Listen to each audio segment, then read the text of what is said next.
Chapter 7, Give a Dog a Good Name. What do you do when a person who has been a good worker begins to turn in shoddy work? You can fire him or her, but that really doesn't solve anything. You can berate the worker, but this usually causes resentment. Henry Hank, a service manager for a large truck dealership in Lowell, Indiana, had a mechanic whose work had become less than satisfactory. Instead of bawling him out or threatening him, Mr. Hank called him into his office and had a heart-to-heart talk with him. "Bill," he said, "you are a fine mechanic. You have been in this line of work for a good number of years. You have repaired many vehicles to the customer's satisfaction. In fact, we've had a number of compliments about the good work you have done. Yet, of late, the time you take to complete each job has been increasing and your work has not been up to your own old standards. Because you have been such an outstanding mechanic in the past, I felt sure you would want to know that I am not happy with this situation, and perhaps jointly we could find some way to correct the problem."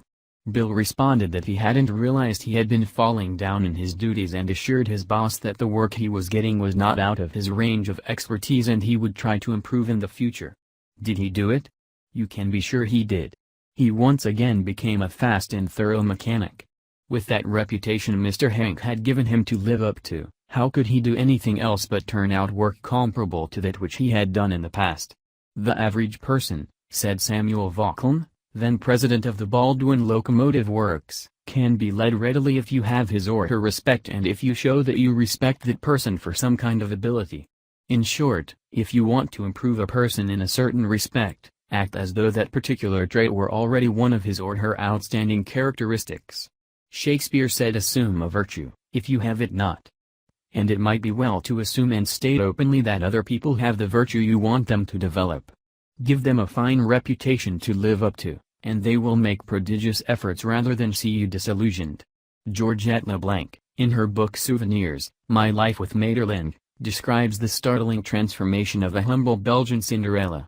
"A servant girl from a neighboring hotel brought my meals," she wrote. She was called Marie the dishwasher because she had started her career as a scullery assistant. She was a kind of monster, cross-eyed, bandy-legged, poor in flesh and spirit. One day, while she was holding my plate of macaroni in her red hand, I said to her point blank, "Marie, you do not know what treasures are within you." Accustomed to holding back her emotion, Marie waited for a few moments, not daring to risk the slightest gesture for fear of a catastrophe. Then she put the dish on the table, sighed and said ingenuously, "Madam, I would never have believed it." She did not doubt, she did not ask a question. She simply went back to the kitchen and repeated what I had said, and such is the force of faith that no one made fun of her. From that day on, she was even given a certain consideration. But the most curious change of all occurred in the humble Marie herself. Believing she was the tabernacle of unseen marvels, she began taking care of her face and body so carefully that her starved youth seemed to bloom and modestly hide her plainness. 2 months later, she announced her coming marriage with the nephew of the chef. "I'm going to be a lady," she said, and thanked me. A small phrase had changed her entire life. Georgette LeBlanc had given Marie the dishwasher a reputation to live up to, and that reputation had transformed her. Bill Parker, a sales representative for a food company in Daytona Beach, Florida, was very excited about the new line of products his company was introducing and was upset when the manager of a large independent food market turned down the opportunity to carry it in his store. Bill brooded all day over this rejection and decided to return to the store before he went home that evening and try again. "Jack," he said, "since I left this morning I realized I hadn't given you the entire picture of our new line, and I would appreciate some of your time to tell you about the points I omitted. I have respected the fact that you are always willing to listen and are big enough to change your mind when the facts warrant a change." Could Jack refuse to give him another hearing? Not with that reputation to live up to. One morning Dr. Martin Fitzhugh, a dentist in Dublin, Ireland, was shocked when one of his patients pointed out to him that the metal cup holder which she was using to rinse her mouth was not very clean. True, the patient drank from the paper cup, not the holder, but it certainly was not professional to use tarnished equipment.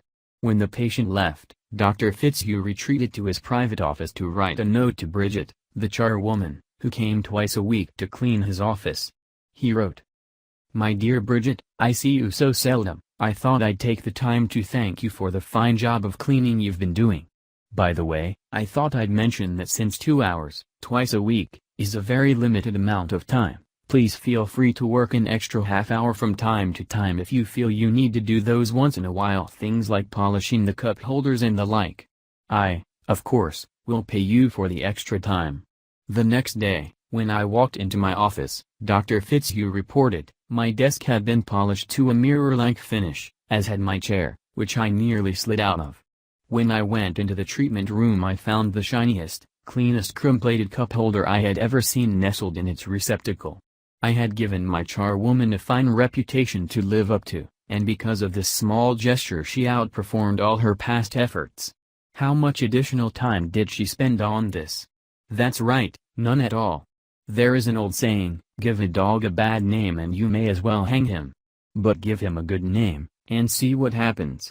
When Mrs. Ruth Hopkins, a 4th grade teacher in Brooklyn, New York, looked at her class roster the first day of school, her excitement and joy of starting a new term was tinged with anxiety.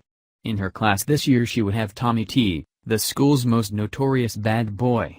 His 3rd grade teacher had constantly complained about Tommy to colleagues, the principal and anyone else who would listen. He was not just mischievous, he caused serious discipline problems in the class, picked fights with the boys, teased the girls, was fresh to the teacher, and seemed to get worse as he grew older. His only redeeming feature was his ability to learn rapidly and master the school work easily. Mrs. Hopkins decided to face the Tommy problem immediately. When she greeted her new students, she made little comments to each of them. Rose, that's a pretty dress you are wearing. Alicia, I hear you draw beautifully.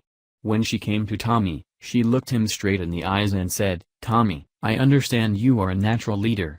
I'm going to depend on you to help me make this class the best class in the 4th grade this year. She reinforced this over the first few days by complimenting Tommy on everything he did and commenting on how this showed what a good student he was. With that reputation to live up to, even a 9-year-old couldn't let her down, and he didn't. If you want to excel in that difficult leadership role of changing the attitude or behavior of others, use Principle 7. Give the other person a fine reputation to live up to.